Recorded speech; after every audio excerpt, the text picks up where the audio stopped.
Hello and welcome to another Star Wars: The Old Republic video. In this video today, I'm going to be guiding you through how to do the daily area Black Hole. So on the galaxy map, if we look at Corellia, this is where Black Hole is going to be located.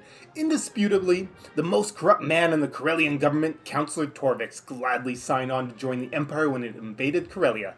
The Council used a shadowy network of organized criminals and pirates to enforce order in the so-called Black Hole, a dangerous section of the Corellian labor valley used to process hypermatter, the key fuel for light-speed travel. Now both Republic and Empire seek to purge Torvix and his forces from the Black Hole. For the Republic, it's a chance to put the end to the major conflict on Corellia, and for the Empire, this is an opportunity to squeeze every ounce of value from the war-torn world. So, as with most of the daily areas, we can travel to them in a couple of different ways. So here's the galaxy map way, pretty obvious. The other option, if I bring up my activities window here, I can go to the solo tab and I'll find all the daily areas available to me listed here as well. So you do have to finish the Corellia arc as far as I know to be able to do this, as this is on Corellia. So on the Republic side, once you load into here, you're going to go straight to the very back. There's going to be 2 mission terminals. Once we're outside, we're going to go out this main door and we're going to head just very short left here as there's a droid where we want to pick up the remaining mission for the area. Okay, let's take a little bit of a look at how we want to approach this. So some of these missions will not trigger until you've completed certain objectives. So first off, I'm going to go and recover the stolen prototype weaponry while I'm killing the Torvik forces. So the other quest that we're doing at the same time here is going to be destroying the Torvik weapons containers. This happens after you defeat the 15 Torvik's forces. The next part of the mission, while we're kind of doing this clockwise loop, is now that we've destroyed those first 3 primary objectives, we want to be able to do Sensor Hub. After we've completed that objective, we're going to be going inside here to the Hypermatter shipping warehouse, and we're going to do Eyes and Ears. So this makes a nice little compact circular loop that we can do in this area. Alright, we're going to pop out the door and we're going to head diagonally over to the forced labor. Once we exit out of the forced labor area, we're just going to be going down to the counter Eco Terrorism. So the last thing we're going to do from here is going to go into the Heroic 2, chasing the Shadow. So I've already gone left a little bit here, and I'm just going to keep going left, and I'm going to be able to farm some of the enemies in this little corner here. So just a little bit of a tip about this area here for farming this little corner. If you see another player farming here, it's probably not worth hanging around and competing with them.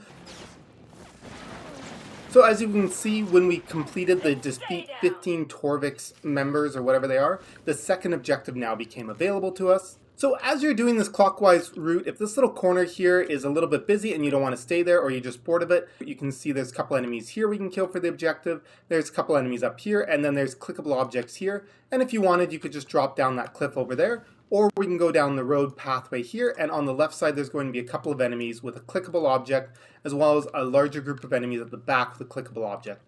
Additionally, if you're still having trouble because there's a lot of players here killing stuff and you needed more of the objectives, you'll see that once we get up to this part here on our map, that there's still more enemies we could have killed, as well as more of the clickable objects.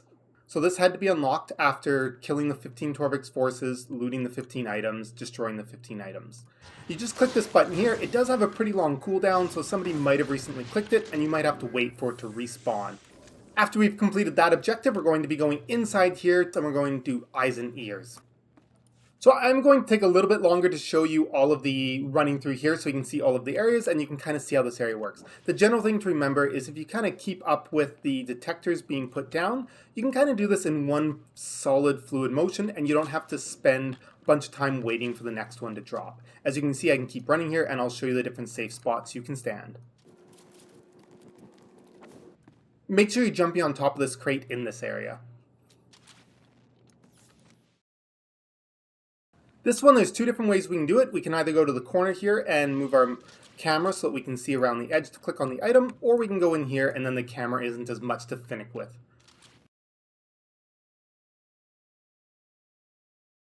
Alright, we're going to pop out the door and we're going to head diagonally over to the forced labor section. And this is going to be the first place that we have an advantage being a stealther, as we are able to stealth past multiple groups of enemy to make this easier.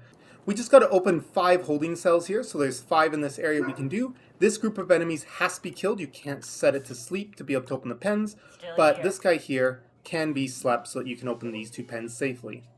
Once we exit out of the forced labor area, we can just jump straight off this edge. You can engage this first group of enemies if you want, or you can skip them. What we're going to be doing here is we're going to be killing these enemies to be able to pick up the serum, which protects us from the effects of this light. You will die if you go in this lake and you get too many stacks of damage from it, but if you take the serum, you will stop taking. You can only take one at a time, so as you can see, I still have extras here that I can't pick up as a result. They will appear as something that's tracked with your mission logs over to the side, or if you're not able to see it because you have too many missions tracked at once, you can also find them in your inventory mission items. So if we go in here, you'll see that I start taking these radiation poisoning stacks here, and I start taking damage from them. So instead I'm going to go in, I'm going to pop my serum. As you can see, it cleared that first stack for me, and it's not going to gain any more. I can click and I can cleanse 2 of these without my serum running out. You can't really do the third one, and this one over here is really buggy, and it's very hard to find the exact spot for your mouse to click. If you are playing with another player, a nice little tip that you can use in here is both of you can run in, do this tank and this tank at the same time, and you'll be in range of each other to be able to complete all 4 of them as a group. So the last thing we're going to do from here is going to go into the Heroic 2, Chasing the Shadow. And this one is where you're going to save the most amount of time as a stealth character. I would estimate that the average player is going to save anywhere from 3 to 5 minutes by being able to run through and skip the majority of these ads. The one thing you do have to look out for though is there is this red Hypermatter escort droid here. You just got to make sure that you steer clear of them. As you can see, they just dropped a stealth scan. There is a second one in this last room where we have to go and kill the security officer, as that's part of the objective. So I'm not going to give any tips specifically on this final boss, I just do want to point out one thing here. Our companion does not walk through the door, they're unable to for some reason, so don't run straight at the boss and attack him. Run off to the side so that your companion will teleport you from being out of range, kill the boss, and then you're done. Okay, let's take a look at how we're going to do Black Hole on the Imperial side. This one has the missions a little bit more spread out. We're going to talk to a person and do a cutscene, as well as we go to the back terminal here and we're going to pick up some missions. Now there is one mission that we want to complete inside of the area here. You will get a special mission item that you use to scan an area around you to figure out if there are spies in the area. Once you get close enough to an enemy, it'll either give you a warning saying somebody is near you, or you'll actually scan that person and it'll count for the objective. Once we go outside, there still is going to be another mission similar to the Republic side that we want to pick up. This time though, we're going to head right. So what is the route that I'm going to suggest taking to completing these objectives? Basically, I'm going to cut up and across, and I'm going to go over to Hypermatter directive, and then I'm going to run back into the End of Torvix Heroic 2, and then from there, I'll quick travel back to the starting base because it's a long walk out, and then I'll come down along the bottom to finish off the rest. So right off the bat here, it's pretty simple. We just want to be killing some enemies to be able to unlock another part of the quest. This route can be a little bit annoying if another player is in here killing things. You can make a few detours off to each side, and if you've killed enough enemies at this point, you're going to unlock the next part of the objective. As you can see, I just popped that one, and now I've got the next part of the objective, which is destroying these crates.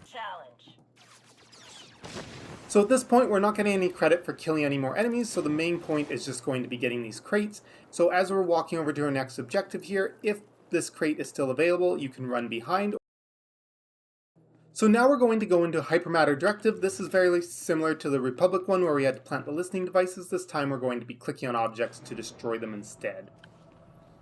I'm going to show you running through the whole area again so you get a general idea of that if you keep your pace up and you're right behind the things as they're dropping, you can make it all in one kind of nice fluid motion. And you want to be jumping on this first crate here to be able to make sure you're not getting detected by this one. We'll just wait a little bit to resync everything up, so as that one falls, I can start running, and I just don't want to get too far ahead. Go over here-ish, then you won't get detected on this one. This one, it's very important that we jump up on this crate. You can jump on the higher one if you want, but as long as you're tucked far enough back on this crate, you'll be fine. Again, it's really nice if we can run through them right after they've dropped, and if you're using a speed boost there, you might actually get too far ahead. So this one, there is only one safe place that you can still reach the item to click from, so we've actually got to go to this back corner here. You don't have to jump all the way up onto that taller piece, but if it makes you feel safe, you can definitely do it. So I remember in the past, this one never had a safe area where you could click on it, so it's really important that you time it. You wait until it drops down, you go in and you claim it, and then you run out immediately. So if we stand in this very far back corner, you actually are safe. I don't know if that's a change that they've made, that it's no longer the same spot it used to be. So we're going to head back outside. We're immediately going to go left to see if we can re-click this one that we clicked on our way in. And then I would suggest going downstairs here and looking for more clickable objects. Now, don't go hunting too much for clickable objects at this point. Our main objective is going to do the heroic, as we'll have another chance to go grab some more of these later. Alright, the heroic here, we are going to save quite a bit of time if we have some stealth abilities to get past the majority of these enemies. Again, stealth is a huge thing on here, or this daily area becomes a little bit on the slower side compared to the ones that I usually farm. We do have to worry about the same detection droids as was on the Republic side, so just make sure that you're avoiding these Hypermatter escort droids who have a red color, and they'll drop a stealth scan on you, getting you to be detected. There's a second one in this room that we have to skip as well, and we've got to go back and kill the Torvix security officer.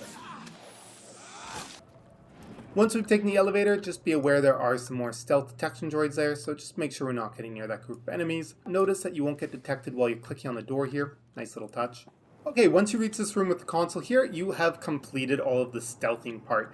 So make sure that you don't click on this console more than once. It is going to spawn waves of ads that want to kill you before you can unlock the next mission objective. And sometimes I've figured, oh, something must have gone wrong. What did I mess up? I need to click this again. And then it spawns all the waves of ads again, and that's really, really annoying. Once we've killed all the waves of ads, you're going to have this large droid come out, and you simply just kill it while trying to avoid its damaging attacks. So now we've killed that droid, and we're going to head over to these 3 buttons here to be able to control these to create a circuit that's going to gas and kill Torvix. Alright, so the order that we want to click these consoles to make it work out and be completed is we're going to do 1 on the left side console, 3 on the middle console, and 2 on the right side console, and then you have a clickable button here which will complete the mission for you. At this point, we're just going to quick travel back to the base, run outside, and start the next part of our missions. So immediately when we get out, we're going to take a sharp right turn here, and we're going to be finishing off the last of getting clickable objects if you still need any. There would be 1 behind this droid right here, and there's also going to be 1 right here. Do not go inside the phased instant first, and you want to make sure that you're able to get into this one immediately. So as you can see there, it doesn't matter if another player actually got to this area and started killing this enemy first. As long as you get there in time for shared tagging to hit it at the same time, you'll still be able to loot and complete that objective. That just leaves us with 1 mission. Glow, we're going to go in here. We want to save this for last because we don't want to have to walk out of this area to finish any other missions. There's 2 reasons why I want to kill the enemies up here first. First thing is I want to get a serum that protects me from the hazardous material on the floor there, and there's a button here that I need to click to complete this. So as we head down, we can pop our serum to protect us from running through this liquid, and there's going to be 2 buttons to click on this left side, both guarded by enemies.